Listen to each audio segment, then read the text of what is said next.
Now, last year, What Design Can Do ran its first global challenge in collaboration with UNHCR and the IKEA Foundation. And as we heard from Richard, the creative competition aimed at improving the lives of refugees in urban areas. And it resulted in 630 entries from 70 countries and 5 winning entries that are currently in development.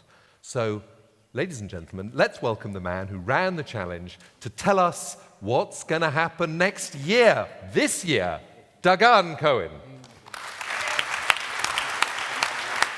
Thank you.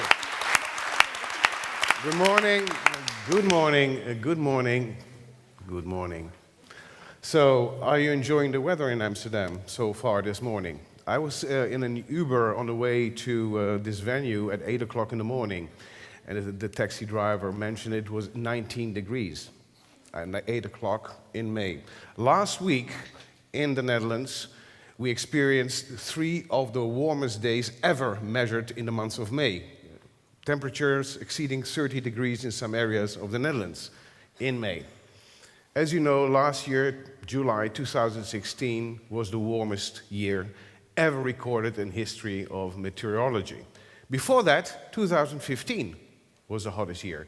So, any prediction for 2017 maybe? Now, I think the first question, everybody, and then maybe a bit answering already Jeroen's question. The first question everybody has to ask himself, what am I doing to combat climate change? Am I doing enough? I'm probably an average or even maybe a bit above average irresponsible consumer. I live in the center of Amsterdam. My energy bill is 300 euros a month, mostly because I like the temperature of 21 degrees in the winter, you know, cozy and comfy.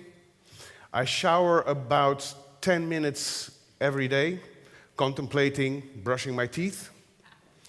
I have a car. It runs on gasoline, petrol, and I have quite an aggressive driving style. I mean, that means it's also not very good for my energy gasoline consumption.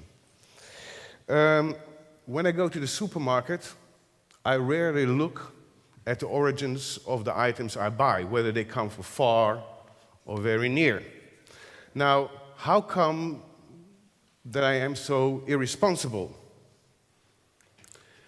It's largely due to my reptile brain. I blame it on my reptile brain, my primitive brain.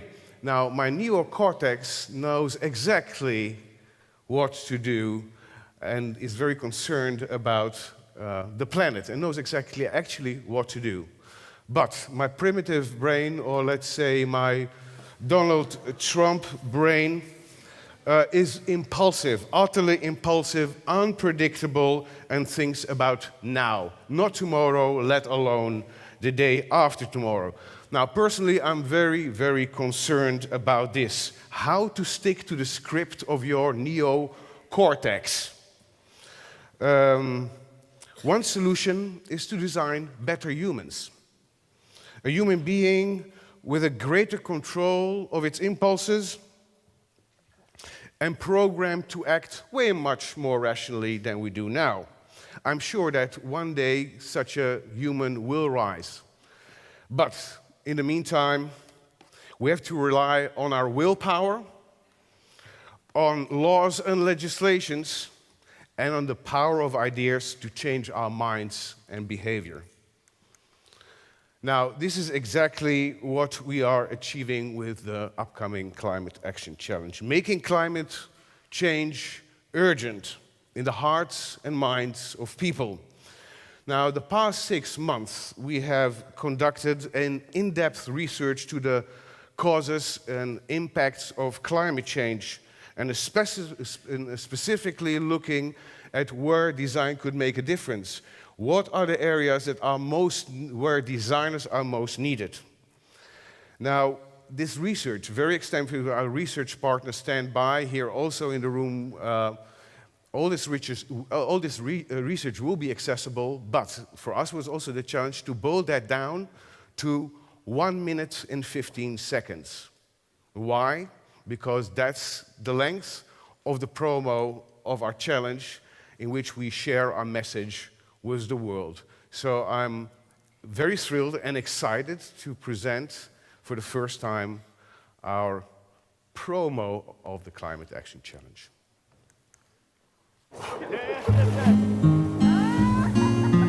We humans can easily adapt to changing temperatures, to different ways of living, to different kinds of food, to different ways of getting from A to B for a while. But can we adapt to climate change?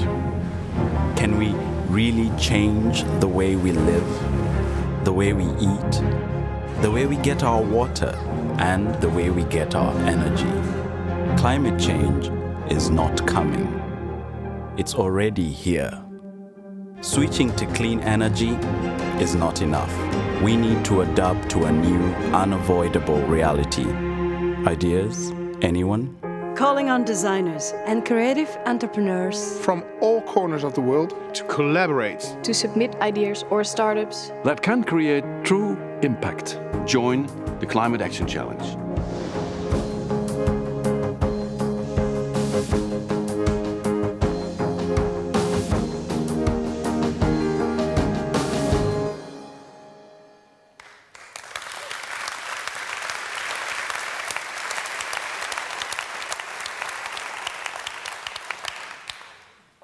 So I guess the message does come across a bit, boiled all this research down.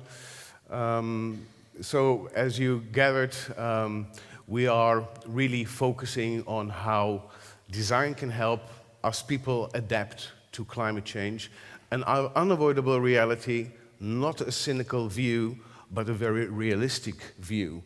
That we do not only have to look at renewable energy and moving to a new transition, but we also have to take care of those who are now already affected by climate change. So what are we looking for?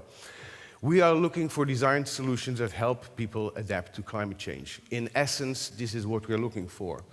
And those solutions are, should be, innovative, practical, scalable, affordable, and easily understood.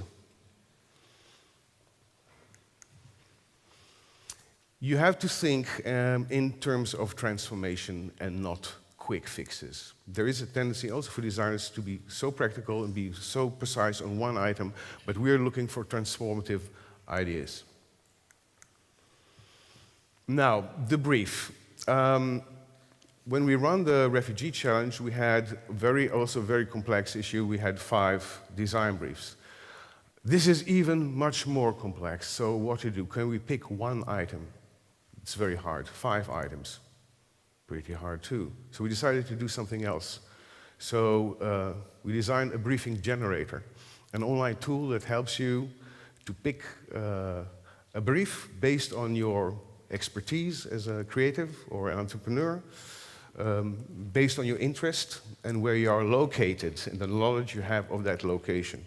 So basically, this brief consists of 3 steps. You select a topic, and those topics are housing, energy, food, water, and health.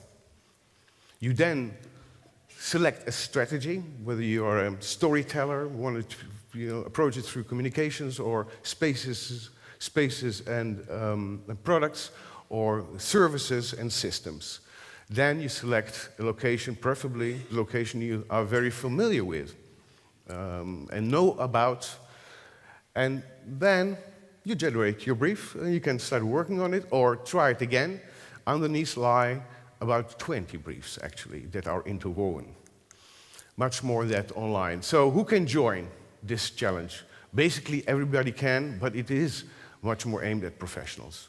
So we have different tracks for students and young professionals who graduated no longer than 3 years ago.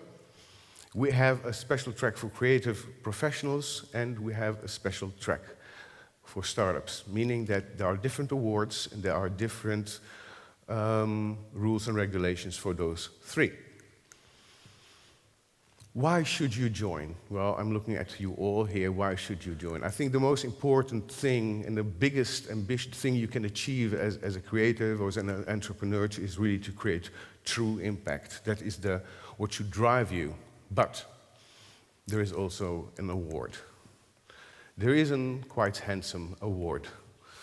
Winners from the different categories share an award package worth of €900,000, including a 5-month acceleration program to bring those ideas to reality. Now, I'm really, again, very proud that we are joined again by IKEA Foundation in this challenge after the Refugee Challenge, and this time also joined by the Autodesk Foundation. I want really to ask Elizabeth McKean and Paige Rogers from Autodesk to come forward to launch the... Yes?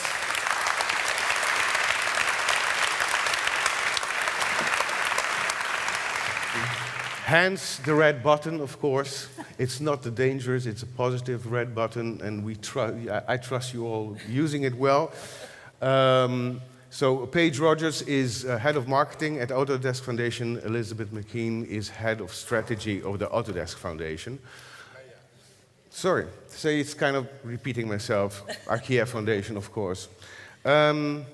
So, why did you decide to join on this adventure? Well, at IKEA Foundation, we believe that climate change, that climate change is perhaps the most significant threat to the homes, the health, and the futures of children in poor communities. Innovative design can help the families of these children to cope with and adapt to these challenges. And so we're proud to partner with What Design Can Do and to call on the creative community to produce inspiring, practical, ambitious, and human-centered solutions to these everyday challenges to tackle climate change. Very clear, thank you. Paige,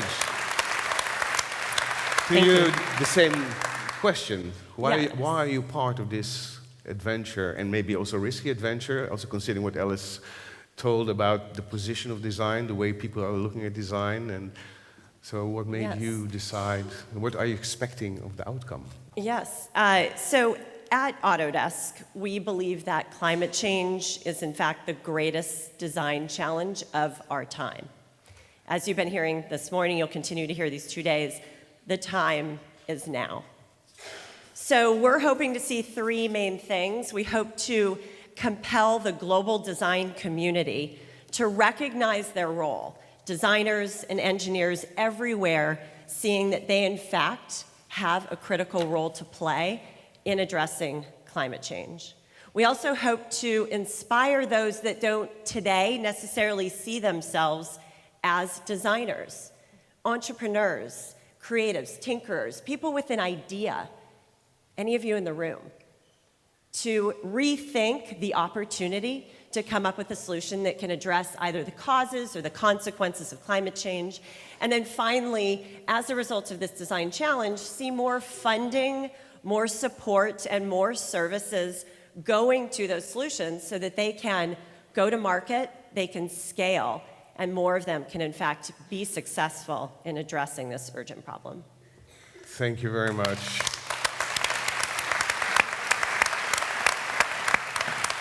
So now for the official moment, can I please ask you to gently put your hands above the red button and on my signal press it, because at that point we go live with the website, and that means that you can subscribe and join the challenge. So 1, 2, 3, go. And there we go, guys.